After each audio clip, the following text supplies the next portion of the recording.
Dr. Manish, how does this Neuro Interventional Radiology, how does that differ from the traditional neurosurgery? So can you please explain that? Yes, so what we have seen in, like in all fields of medicine, the aim of scientific progress is to make the treatment of diseases more and more simple. Aim is to reduce the extent of surgery or extent of procedure. What we want to achieve is the maximum effect without much damage to normal tissue, without much problems, to try and reduce the problems as much as possible. Also, another aim of advancement of any medicine is to reduce the duration when one person is not able to go to his work or attain his normal activity. So how the neuro intervention helps is we are using this modality to treat diseases without any major surgery. We are using the blood vessels, the area of the blood vessels to reach the vessel, and then the treatment is done from inside. The main advantage is that we are not producing any major scar. So there is no scar, the healing process is very fast. Many times, many of the diseases which are treated, within 2 or 3 days, if it is uncomplicated, the patient can go back to his normal activity. And they can even start their work or whatever work they were doing, it may be highly intellectual work or even manual labor, they can start almost immediately. Within a week it can be started.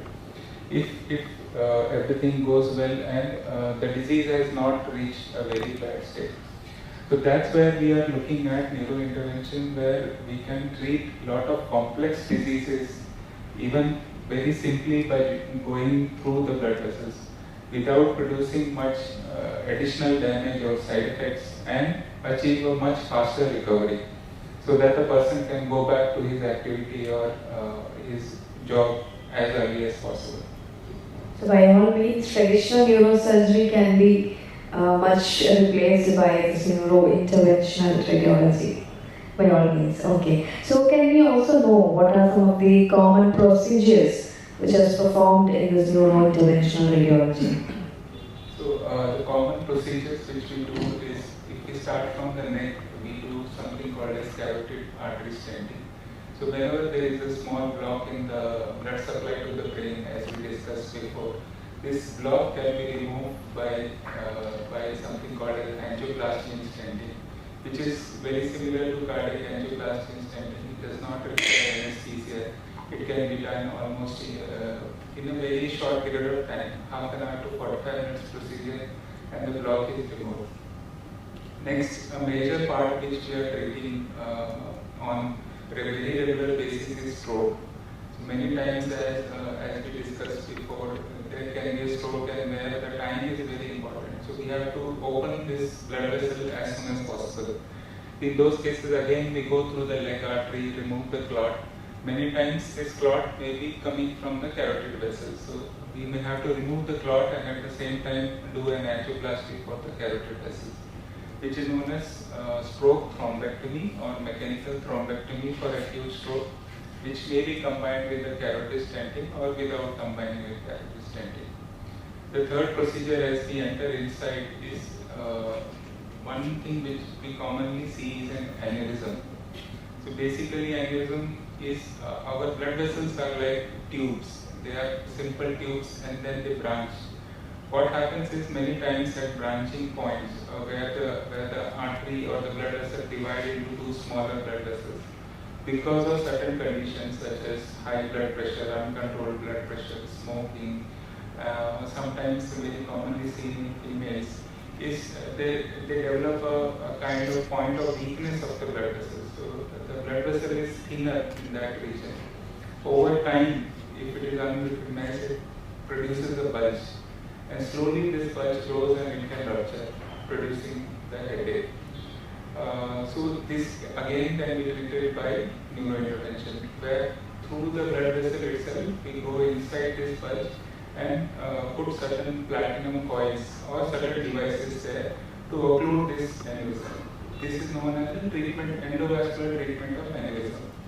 there is a lot of advancement happening in this territory on understanding the aneurysm and treatment of this. The most conventional thing in treatment of aneurysm is coiling, where we put some platinum coils inside the aneurysm. And slowly the problem with that was only certain aneurysms were good to treat with platinum coils.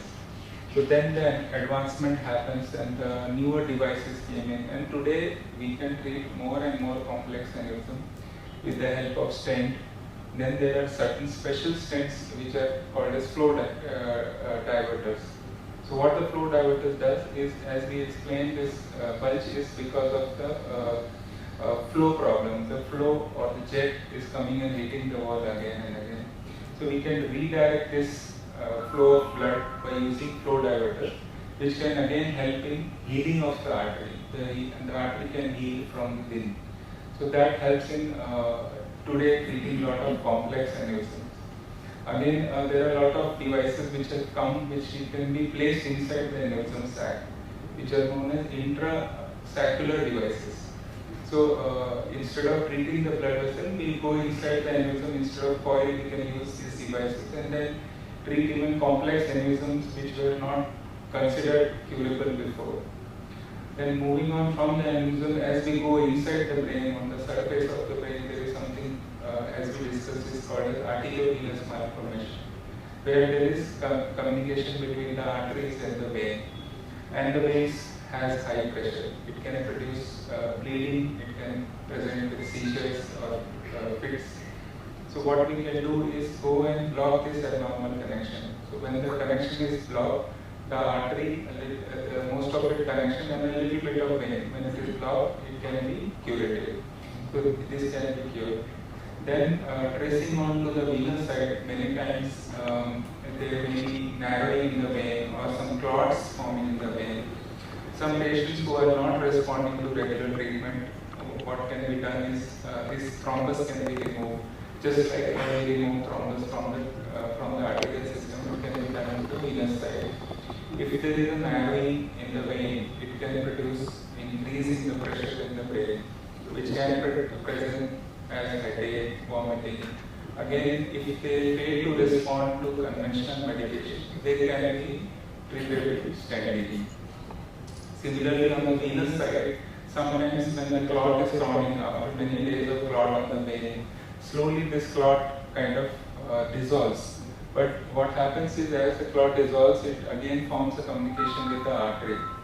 This is known as dural arteriovenous fistula. Previously, they were considered challenging disease to treat. But today, with neuro intervention, this can be treated very simply by going through the groin vessel, identify which are the arterial connections and which vein it is draining to. So it can be treated both from the arterial route or the venous route to go and block these abnormal connections and reduce the symptoms. Or many times it can be curative. So dural fistulas can be cured by this route. Many times our neurosurgery people come to us with very vascular tumors. So these patients need surgery. But the problem is that the tumor is so big that it is taking up a lot of blood supply from the adjacent brain. So when they go to the surgery, when in the process of removing the tumor, there may be a lot of bleeding. So the patient may require a lot of blood transfusion. So what we do is we try and block as much as blood vessels as possible, which are supplying the tumor. So how it helps is it makes the tumor less vascular. The vascularity is reduced, so the surgery is a little bit more easy in terms of the blood loss during the surgery will be less. This is what we call it pre-operative embolization of the tumors.